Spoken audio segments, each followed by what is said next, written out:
जय हिंद साथियों, आप सभी का स्वागत है मेरे भाई बंधु। मुझे आशा है कि आपको ये रीजनिंग के 40 महत्वपूर्ण क्वेश्चंस जो है ना भाई अच्छे से समझ में आ रहे होंगे और ऐसे ही प्रश्न आपको देखने को मिलेंगे। ठीक है, तो मेरे भाई फटाफट इस वीडियो को शेयर करिएगा और अभी तक चैनल को सब्सक्राइब नहीं किया तो सब्सक्राइब भी कर लीजिएगा। ठीक है, इसमें दिया है कि 113 से 116 तक जो है कथन और निष्कर्ष आपको दिए गए हैं। ठीक है ना, जैसे पहला कथन आपके सामने दिया गया है, ज़्यादा पढ़ने की जरूरत नहीं है भाई, सब ऊपर वाला ये देखिए।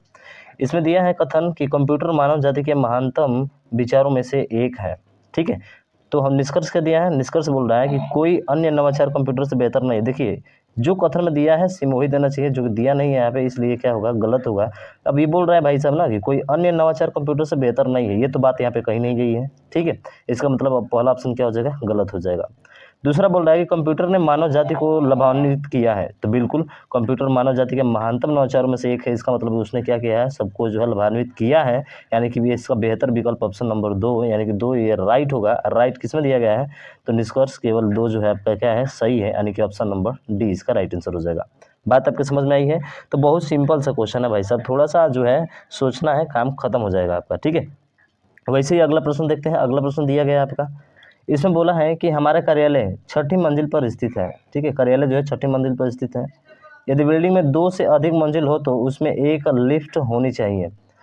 अब दिया है लिफ्ट होनी चाहिए, लिफ्ट समझते हैं ना, लिफ्ट से आप पहला मंजिल, दूसरा मंजिल, जो मंजिल जाना चाहेंगे भाई साहब वो जा सकते हैं। ठीक है, पहली मंजिल से अंतिम मंजिल तक प्रत्येक तल पर लिफ्ट से पहुंचा जा सकता है। बिल्कुल पहुंचा जा सकता है मेरा भाई, लिफ्ट लगी है तो लिफ्ट एक ही होता है भाई साहब, उससे चारों तरफ पहुंच सकते हैं आप, यानी कि कितनी भी ऊंचाई पे पहुंच सकते हैं। ठीक है, फिर दूसरा बोल रहा है कि 5वीं मंजिल में लिफ्ट नहीं है। कुछ ऐसा इसने कहा है क्या, नहीं कहा है, जिसके कारण ये क्या होगा, गलत होगा। इसका केवल एक ही अनुसरण कर रहा है निष्कर्ष, और वो है आपका ऑप्शन नंबर ए। बात समझ में आ गई। ठीक है, चलिए अगला क्वेश्चन देखिए। और अगला क्वेश्चन जो है आपका ये रहा। इसमें बोला है कि यह दुनिया न अच्छी है न बुरी, प्रत्येक आदमी अपने लिए एक दुनिया बनाता है। भाई साहब सही बोल रहा है कि यह दुनिया ना अच्छी है ना बुरी है, प्रत्येक आदमी अपने लिए क्या करता है, दुनिया को बनाता है। निष्कर्ष में क्या दिया है कि कुछ लोगों को यह दुनिया अच्छी लगती है, कुछ लोगों को यह दुनिया बुरी लगती है। बिल्कुल भाई इस साहब सत्य बात है कि कुछ लोगों को दुनिया अच्छी लगती है और कुछ लोगों को क्या लगती है, बुरी लगती है। अरे लगती है ना, बिल्कुल लगती है सर। इसका मतलब है कि 1 और 2 दोनों सही हैं, यानी कि ऑप्शन नंबर डी। भाई हमारे लिए दुनिया हो सकता है बेकार हो, आपके लिए दुनिया हो सकती है वो अच्छी हो, पर ये बात तो सही है ना। ठीक है, तो इसका मतलब डी इसका राइट हो जाएगा, दोनों सही है।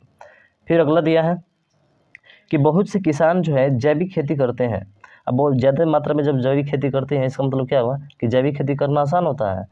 बताइए कि जैविक खेती करना आसान होता है, हो सकता है, तभी तो बहुत से लोग जो है कर रहे हैं ना कि जैविक खेती करना क्या है, आसानी है। जैविक खेती किसानों के लिए अधिक लाभप्रद है। देखिए अधिक जब भी आता है ना तो ये नहीं कर सकते हैं, अधिक लाभप्रद यानी लाभ के बारे में यहाँ पे कोई भी डिस्कस नहीं किया गया है भाई साहब। तो कोई भी डिस्कस नहीं किया गया है, इसका मतलब है कि जो है, हाँ एक चीज़ और है, थोड़ा सा ध्यान रखिएगा इसमें। भाई जैविक खेती करना आसान होता है, देखिए बहुत से किसान जो है जैविक खेती करते हैं। जैविक खेती करना आसान है, नहीं आसान की तो बात नहीं हो रही है। आसान हो चाहे हार्ड हो, उससे कोई फर्क नहीं पड़ता है। इसका मतलब ऑप्शन नंबर ए जो होगा आपका बिल्कुल क्या होगा, गलत होगा, ध्यान रखिएगा। ठीक है, जैविक खेती किसानों के लिए अधिक लाभप्रद है। देखिए लाभप्रद होगा तभी किसान जो है मेहनत करेगा, ज़्यादा लोग मेहनत करेंगे भाई साहब। मेहनत तो अब ये नहीं होगा कि मेहनत करना आसान होता है, जैविक खेती करना आसान है, आसान के तो बारे में बात नहीं की गई है, जिसके कारण पहला गलत है। केवल कौन सा सही है आपका, दूसरा सही है। बोले तो ऑप्शन नंबर बी इसका क्या होगा, राइट आंसर हो जाएगा, यानी कि केवल धारणा 2 नहीं था आपकी। ठीक है, तो थोड़ा सा विचार करना है, ध्यान रखिएगा, मिस्टेक हो सकता है भाई साहब, ध्यान रखना है इसका। ठीक है ना, जैविक खेती करना आसान नहीं होता है, ऐसी कंडीशन में शर्त जो दिया रहता है, धारणा जो दी रहती है वो भी गलत होती है।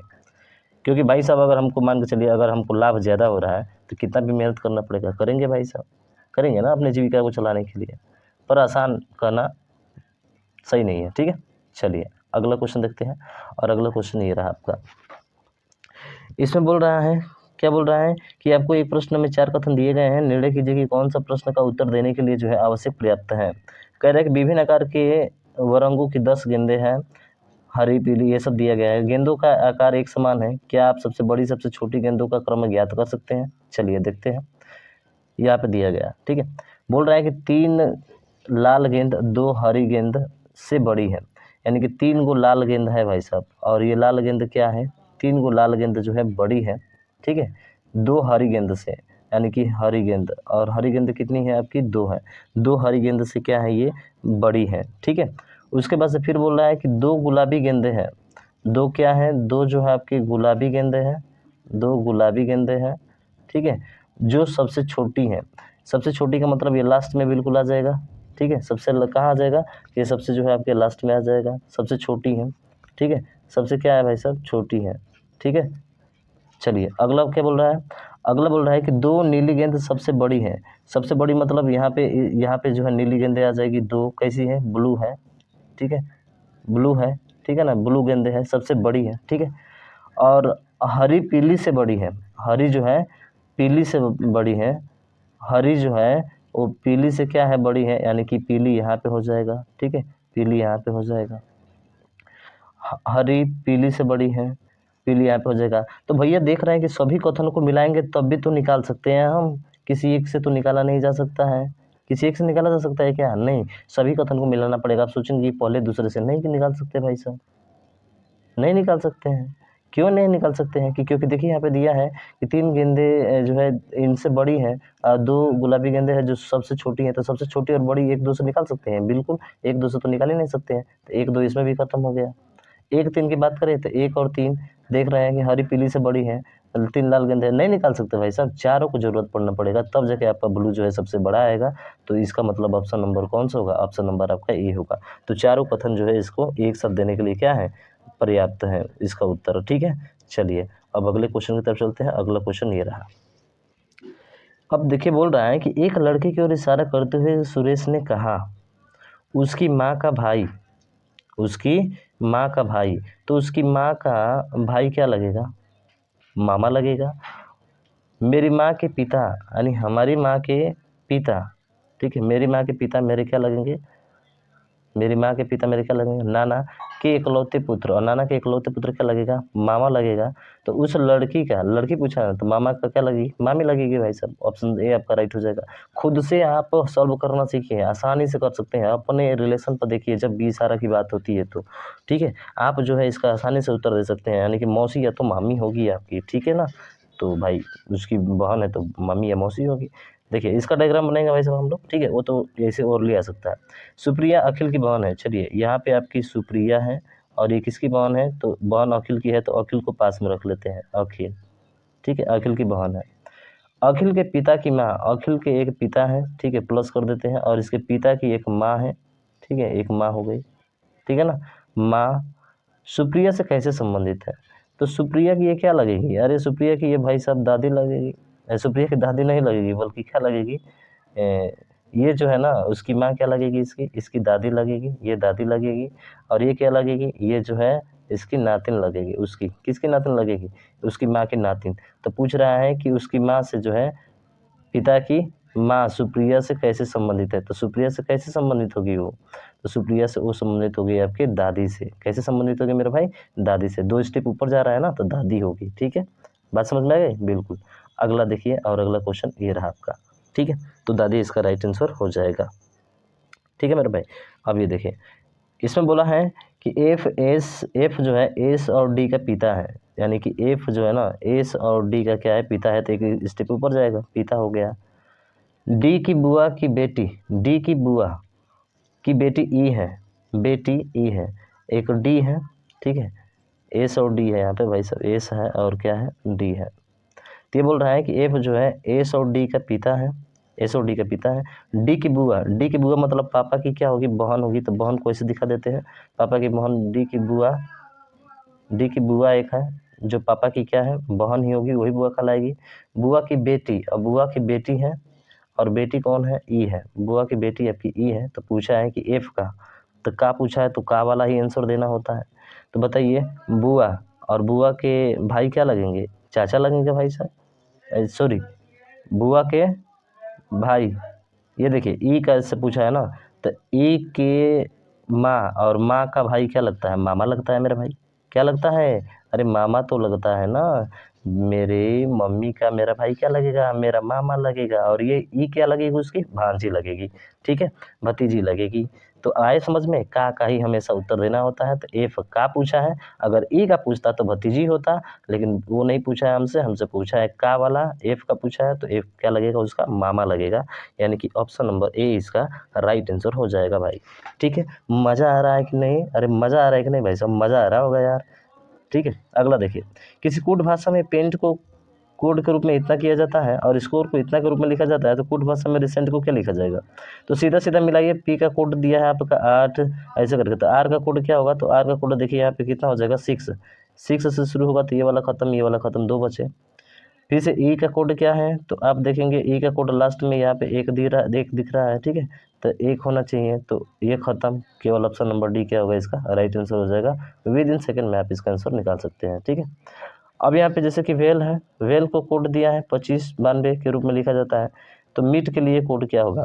अब भी के लिए, भी कितने पे आता है? आप कहेंगे सर 22 पे आता है, 22 का केवल अंतिम अंक लिखा है 2। ई कितने पे आता है? 5 पे आता है, तो सिंगल का सिंगल ही लिखा है, ठीक है। आई का 9 आता है, एल का 12 आता है, 12 का क्या लिखा है? 2 लिखा है, इकाई अंक लिखा है। तो एम का 13 आता है, 13 का क्या लिखेगा? 3 लिखेगा, तो ये वाला खत्म, और ये वाला तो होगा ना, 3 का खत्म हो गया। उसी तरह से ई है, ई का 5 यानी कि 3 5 5, तो 3 5 5 ये खत्म हो जाएगा, 3 5 5, और उसके बाद से टी 20 का होता है, 20 का मतलब लास्ट में क्या होना चाहिए? 0। ऑप्शन नंबर कौन सा होगा? बी आपका राइट हो जाएगा, ठीक है। केवल इकाई अंक उसका लिखना है, अगर इकाई अंक में आ रहा है तो बस वही हो जाएगा। लेखा का संबंध कलम से है, तो भैया दर्जी का संबंध किससे होगा? सभी को पता है दर्जी का संबंध सुई से होता है, लेखक कलम से लिखता है, दर्जी सुई से सीता है भाई साहब, ठीक है। हाँ, ये क्वेश्चन थोड़ा सा महत्वपूर्ण क्वेश्चन है।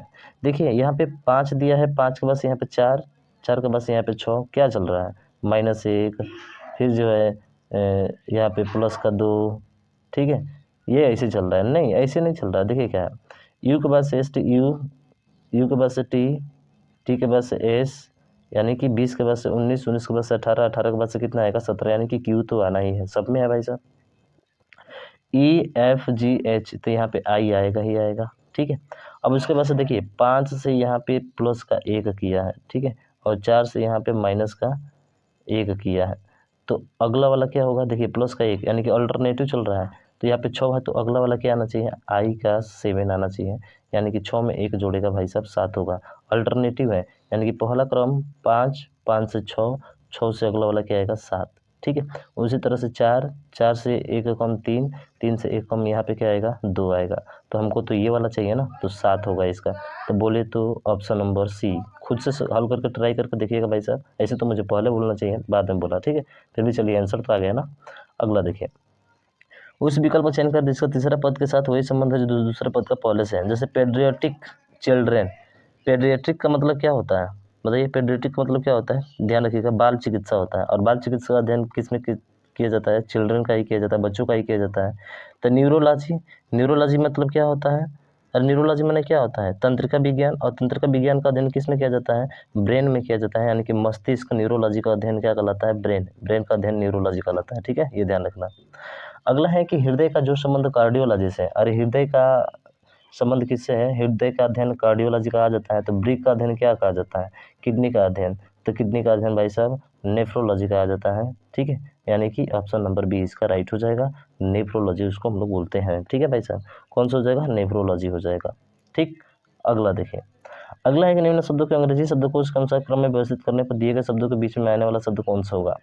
तो बीच में आने वाला, यानी कि 5 है तो तीसरे नंबर पे आना चाहिए, तीसरा नंबर हमको ढूंढना है।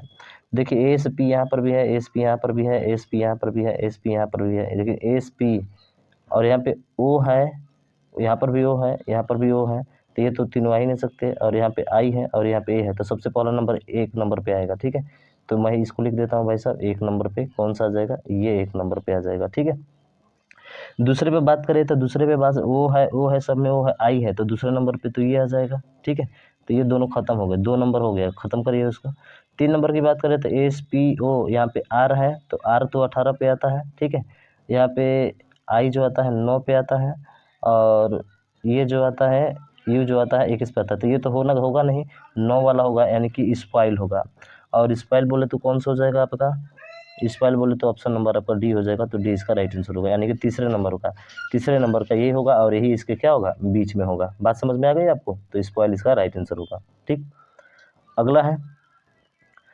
अगला है भाई साहब कि किसी सांकेतिक भाषा में सूरत इज ए हॉट प्लेस को ए हॉट इज प्लेस सूरत लिखा है, यानी कि ए हॉट, और उसके बाद इसके बाद तुरंत हेल्पिंग वर्ब लगाया है, और फिर क्या किया है? जो प्लेस है उस प्लेस को वहीं पे रखा है, और लास्ट में किसको कर दिया है? सूरत को कर दिया है, ठीक है। उसी तरह से देखेंगे यहाँ पे वाटर वेपर टू एयर हेयर को लिखा है टू एयर, और वाटर वाटर हेयर वाटर लिखा है, ठीक है, वेपर और हेयर वाटर लिखा है।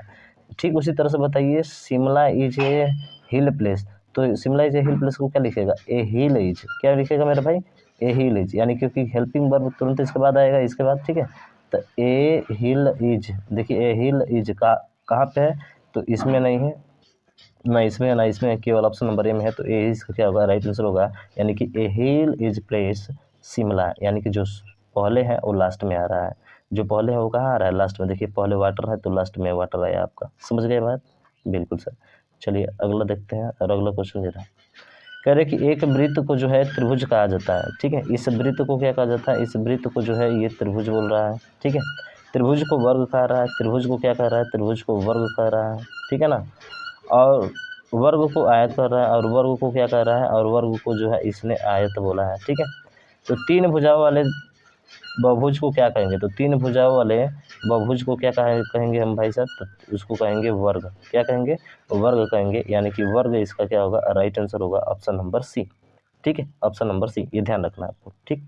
अगला देखिए, और अगला क्वेश्चन आपका ये रहा, इसमें बोला है, ध्यान से देखना है, कथन दिया गया है आपका और नीचे निष्कर्ष दिया गया है, तो ये तो आसान है भाई साहब, ठीक है। देखिए कैसे हल करेंगे इसको, सभी कार्य चार पहिया है, तो सभी कार्य का मतलब उसको क्या मानते हैं, जब सभी बोलता है ना तो उसको 100 माना जाता है, क्या माना जाता है, 100, और इसको क्या मानेंगे, 50।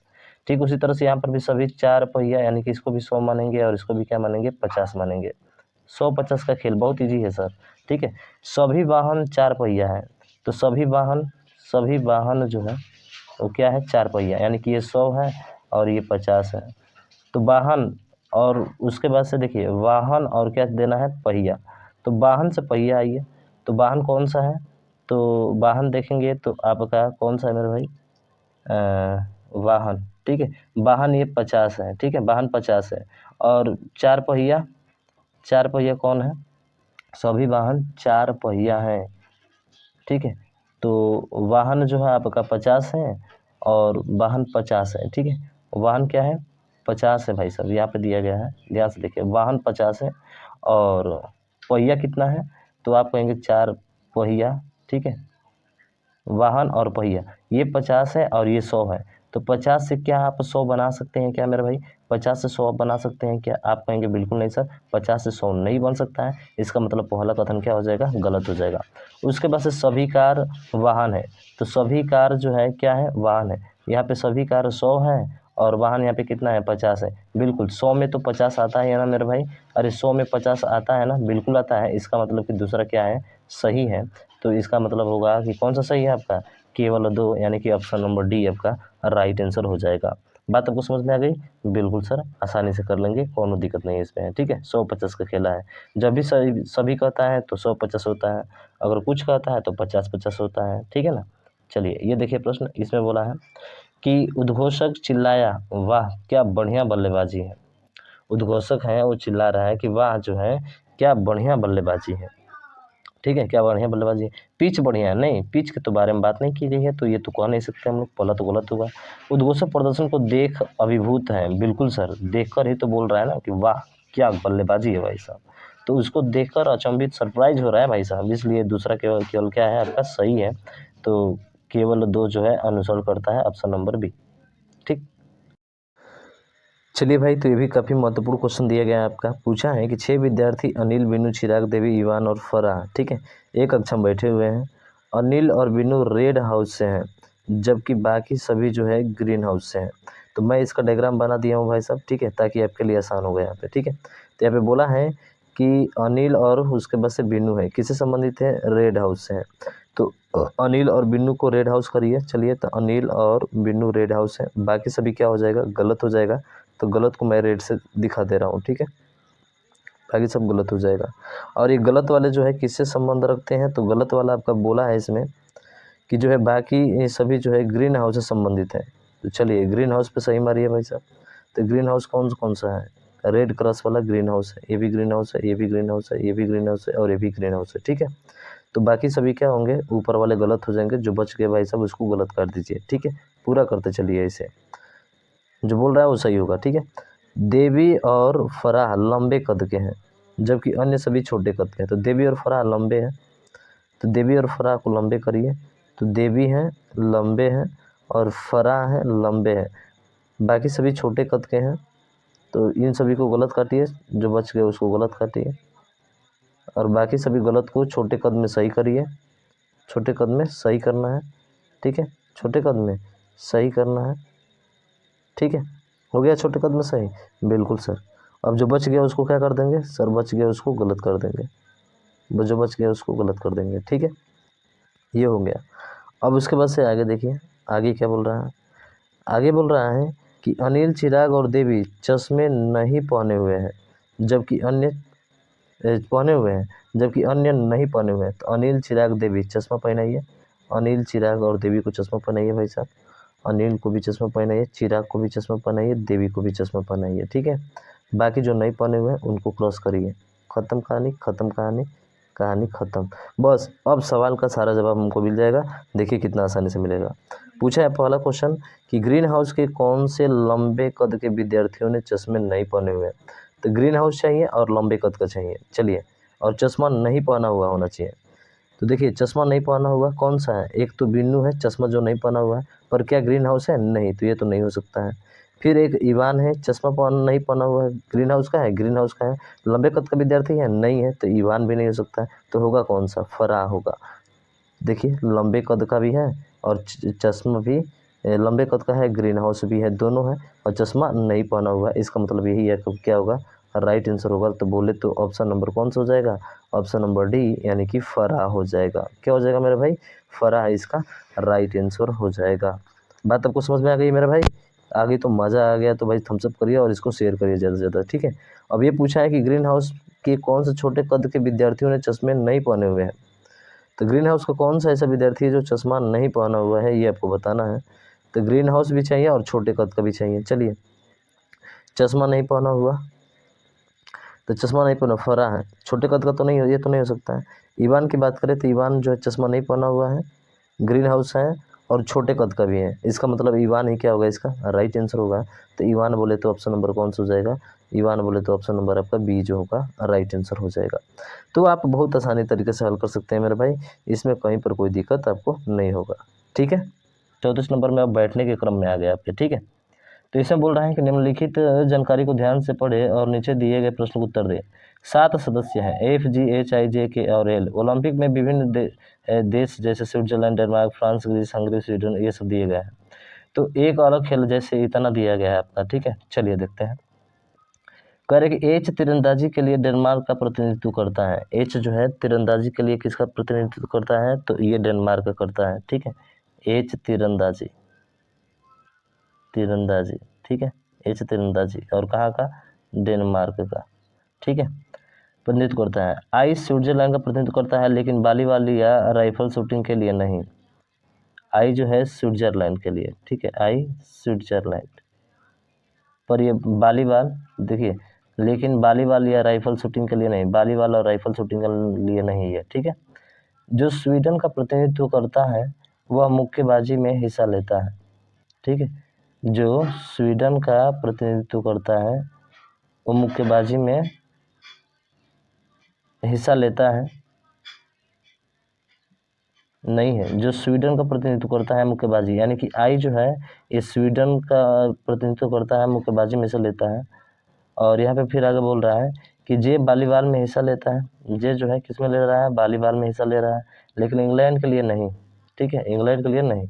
एफ एथलेटिक्स के लिए हंगरी का प्रतिनिधित्व करता है, जो ग्रीस का एक प्रतिनिधित्व करता है वो टेनिस में हिस्सा लेता है। के इंग्लैंड का या स्वीडन का प्रतिनिधित्व नहीं करता है। एल राइफल शूटिंग में हिस्सा लेता है।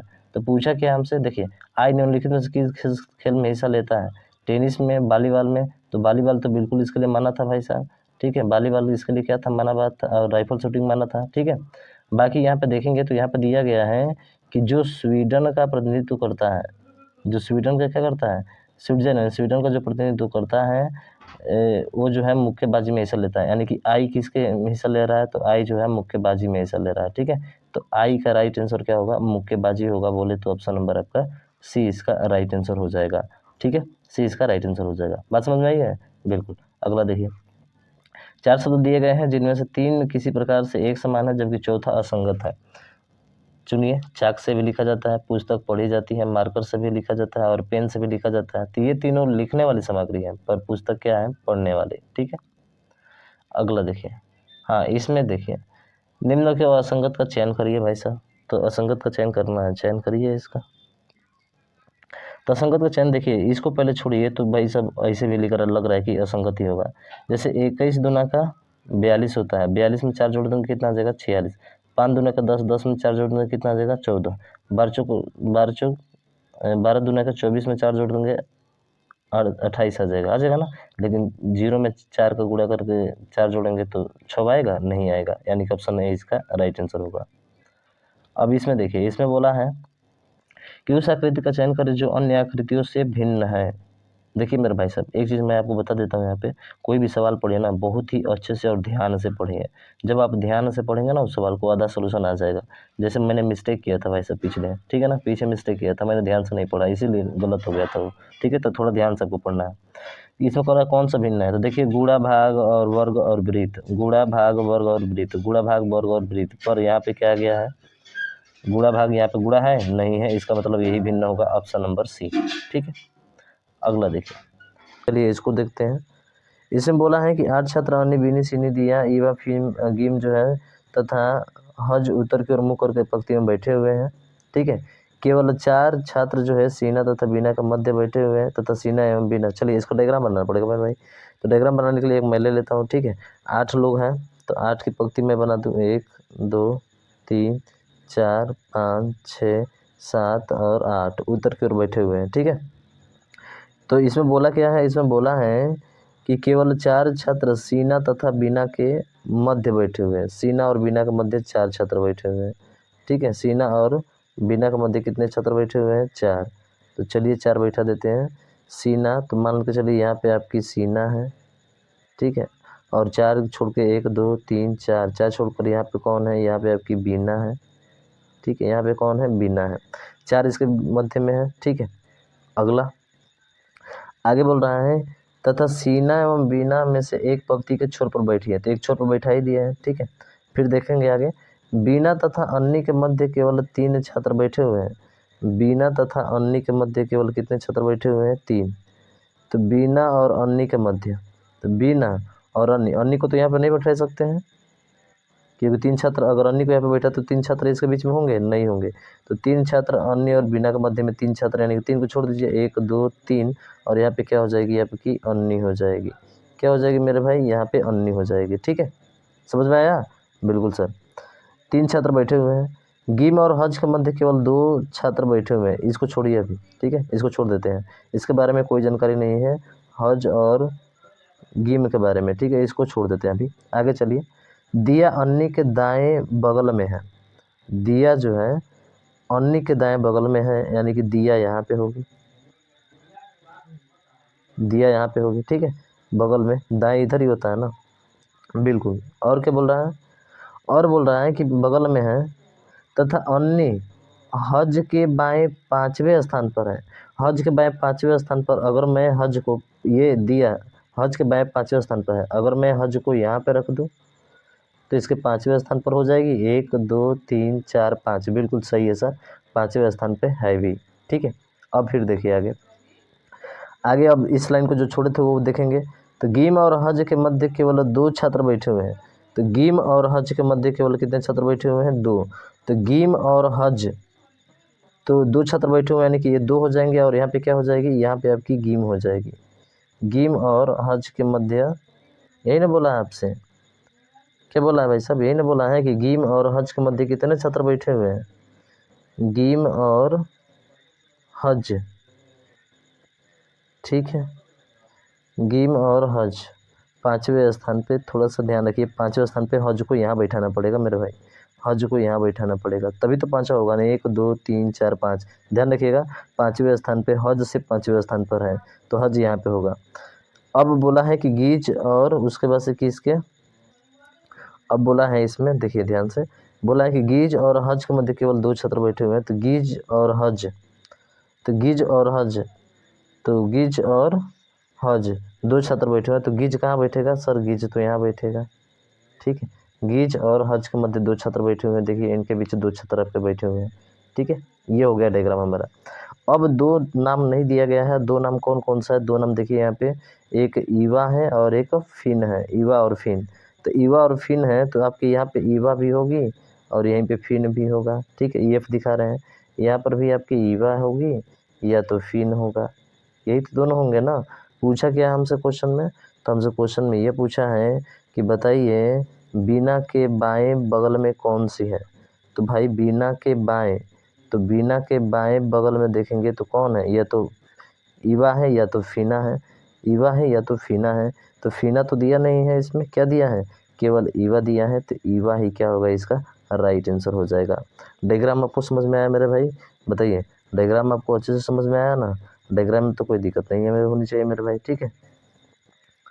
देखिए जब भी बोलेगा ना हज के बाय 5वें स्थान पे, तो हज को लेकर गिनना है आपको, ये ध्यान रखना होगा, ठीक है। नहीं तो यहाँ पे मिस्टेक आप कर सकते हैं, ठीक है। अगला क्वेश्चन देखिए, और अगला क्वेश्चन ये रहा।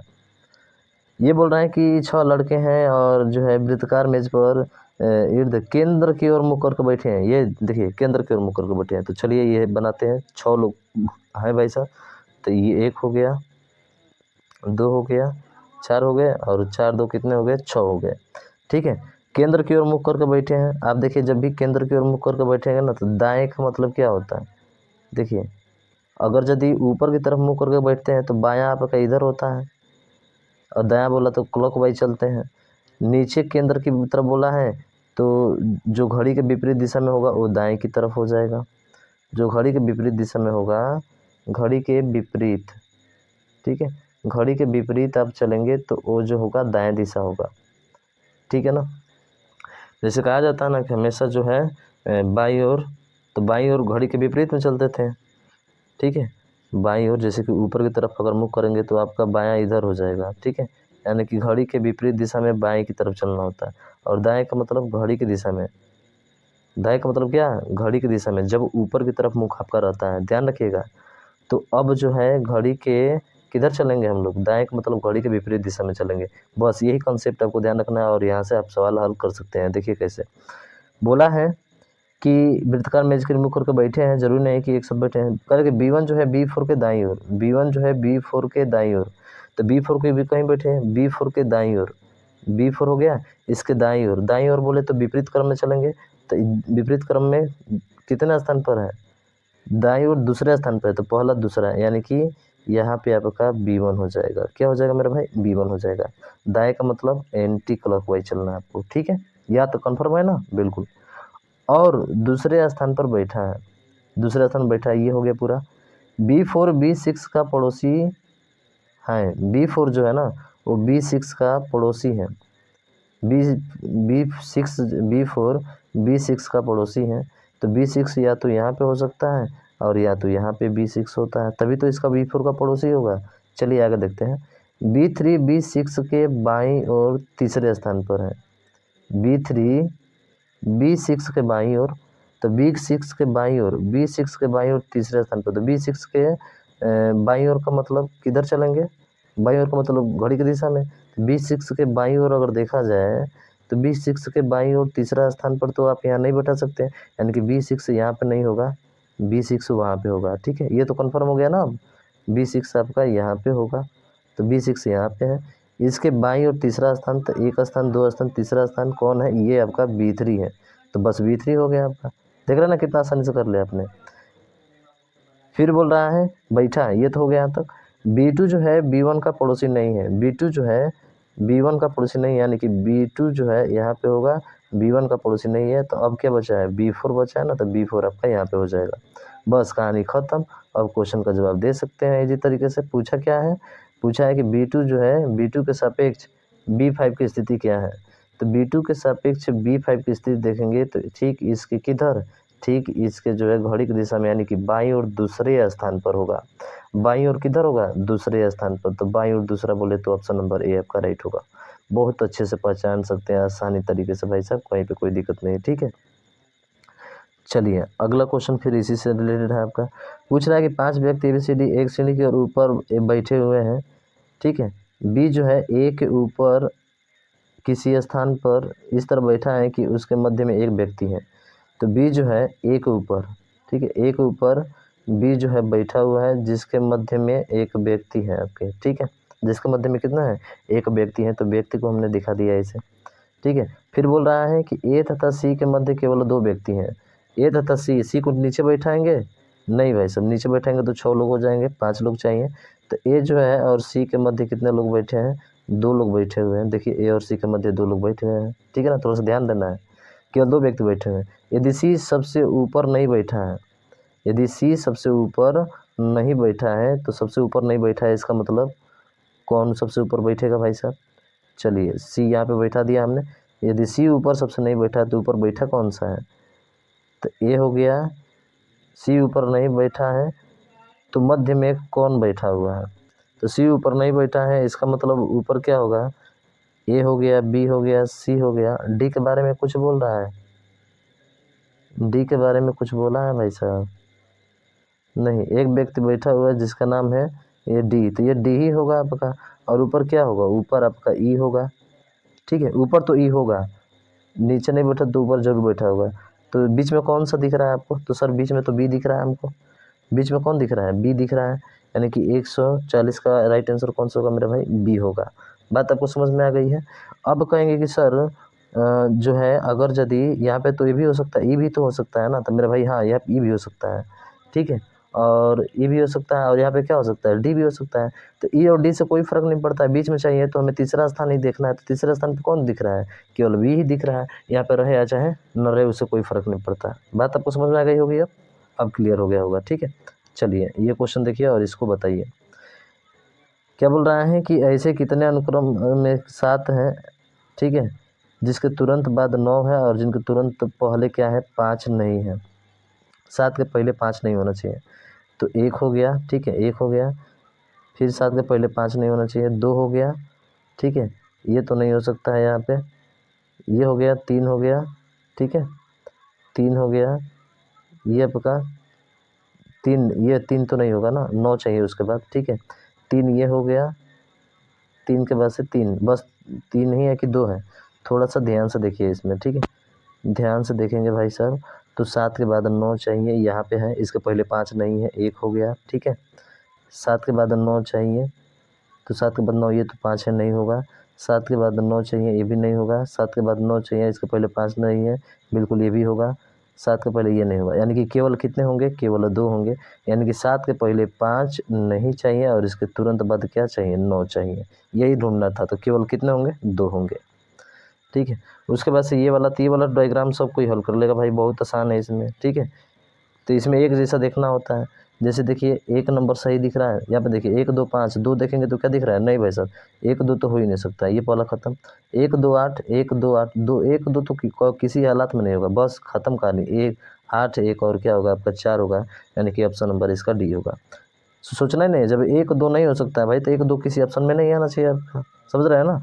तो इस तरह से विद इन सेकंड में आंसर दे सकते हैं। अगला देखिए, अव्यवस्थित अक्षर को उनके स्वाभाविक क्रम में जो है पुनर्व्यवस्थित करके अंगों को चुने।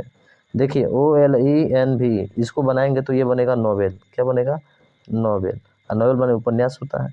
EISTHSH, थोड़ा सा ध्यान रखिएगा, ई जो बनेगा क्या बनेगा, ये बनेगा थेसिस, क्या बनेगा, थेसिस, THESIS, थेसिस। थेसिस का मतलब क्या होता है, लेख होता है, ठीक है। और ये है आपका AGZEANIM, इसको बोलेंगे मैगजीन, क्या बोलेंगे भाई साहब, मैगजीन, ZIN, मैगजीन मैंने पत्रिका ही होता है, नॉवल मैंने उपन्यास, पत्रिका एक ही चीज़ है। फिर से TCARAYRIDITION, क्या बनेगा इसका, तो देखिए इसका जो है आप सोच रहे होंगे डिक्शनरी, क्या बनेगा, डिक्शनरी, और डिक्शनरी में शब्दकोश होता है। तो डिक्शनरी हो गया, मैगजीन हो गया, नोवेल हो गया, ये पढ़ने वाली चीज़ है। थेसिस यानी कि ये जो है लिखने वाली चीज़ है, तो थेसिस यानी कि ऑप्शन नंबर बी इसका क्या होगा, राइट आंसर होगा। बहुत ही बेहतर प्रश्न आपका पूछा हुआ है, ठीक है। अगला देखिए, अपनी सुबह की सैर के दौरान, ठीक है, विधांशु सूर्य की दिशा में कुछ किलोमीटर जाता है, सूर्य की दिशा मतलब पूर्व दिशा में कुछ किलोमीटर जाता है।